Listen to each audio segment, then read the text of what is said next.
Jordan Peterson talks about make your bed. One place where you probably agree with Jordan. People ask me if I make my bed. I don't. Oh, and I there never you go. have. There's a disagreement with Jordan Yeah, there Peterson. we go. You know, when I was younger, before I was married, I didn't make my bed because I had one sleeping bag on it, and I would get out of the sleeping bag. There was nothing to make. Now I'm married and I can't make my bed because my wife's in my bed, so I don't make my bed. What's the philosophy of the 4 o'clock? What role does that play in a disciplined life for you? Okay, from that perspective, what role it plays is getting a jump on the day. When you wake up early and you get a jump on the day and you've got your workout done and you've got a little bit of work done, by the time normal people are getting up, that's a win. That's a psychological win. And it's not just a psychological win, it's an actual win. So that feels great. It doesn't feel great maybe when your alarm clock goes off, but by 8 o'clock in the morning and you've already accomplished some of the major tasks that you have, some of the most painful tasks that you have for the day, you're off to a great start and it's going to feel great. Like I wake up at 3 o'clock in the morning and just drive over here. Sweet. What's your morning routine like? Or do you have a morning routine that you like, or do you just kind of... Fasted cardio is what I like to do, or fasted yoga. That's my most recent thing, is I'm doing either 14 to 16 hours depending upon what my day looks like. Nice. So I'm like intermittent fasting. And then I usually either like yoga or running in the morning. Today was running, and then I'll do something in the afternoon, either martial arts related or weightlifting related. Do you drink coffee every morning, like right when you wake up, or? Not always, but I like it. I like these things, these nitros, these caveman nitros. But I like regular coffee too. But I drink water with Himalayan salt in it too. That's one of the first things. Yeah, I put a little lemon in there too. Do that every morning.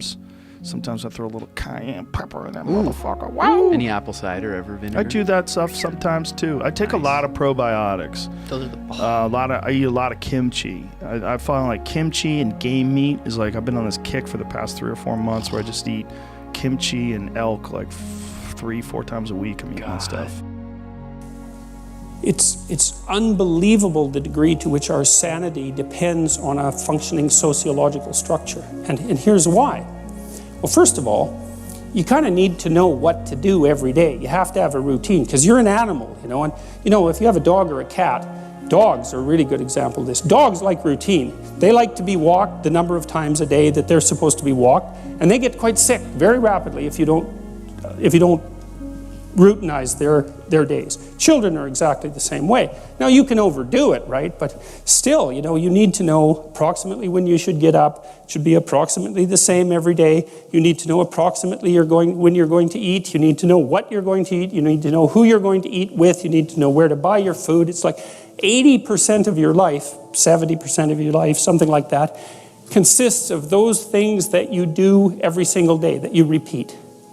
And those are often the things that people think about as the trivial elements of their life. But one of the things I would like to point out to you, if you do the mathematics, I did this with a client of mine who was having a hard time putting his child to bed. They were having a fight every night.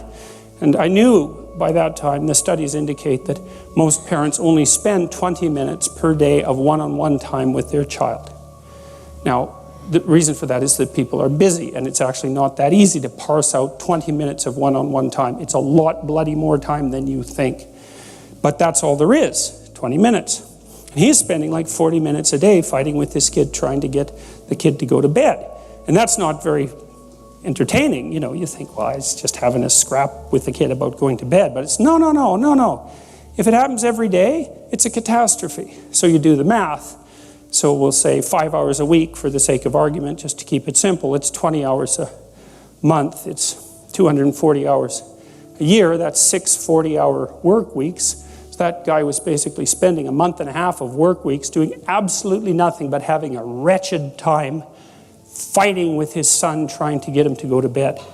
Horrible, right? That's just way too much time to spend doing something like that if you want to actually have a positive relationship with someone, because it's just too punishing. And so you need structure, you need predictability, and you need more of it than you think, just to keep you sane.